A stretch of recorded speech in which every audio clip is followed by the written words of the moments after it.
දාණයට දානි දෙන දවසේ විහාරස්ථානයේ නායක හාමුදුරන්ට හරි තමන්ගේ ඥාතිත්වයක් දරන හාමුදුරන් වහන්සේට හරි එහෙම නැත්නම් අඳුරන කියන මග පෙන්වපු ගුරු හාමුදුරන් වහන්සේ නමක් හරි වඩින්න ඉඳලා උන්වහන්සේට වැඩම කරන්න බැරි නිසා අපහසු කාරණාවක් හේතුවෙන් උන්වහන්සේ ශිෂ්‍ය රත්නයක් වඩම්මනවා. දානි උන්වහන්සේ වෙනකොට පොඩි හාමුදුරන් වහන්සේ නමක් වඩම්මනවා. හත් අවුරුදු වේ සාමණේරයන් වහන්සේ නමක් කියු වඩම්මනවා.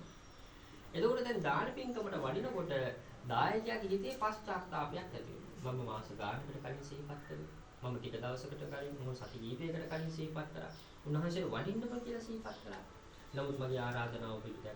ඒ වෙනුවට පොඩි හාමුදුරුවෝ වල දෙන්න. කියලා හිතේ පශ්චාත්තාවයක් ඇති වෙනවා. දානේ පූජා කරන්නේ බුද්ධ ප්‍රමුඛ මහා සංඝයාට නම් වික්ෂුවක් අරමුණු කරන්න බැහැ. එතකොට මේ හාමුදුරුවන්ට දෙන දානයක් වෙනවා. එතකොට මේ දානෙ දෙන්නේ බුද්ධ ප්‍රමුඛ මහා සංඝයාට නම් මොන ස්වාමින් වහන්සේ වැඩියත් දාන පූජා කරනවා. හිතේ පශ්චාත්තාපය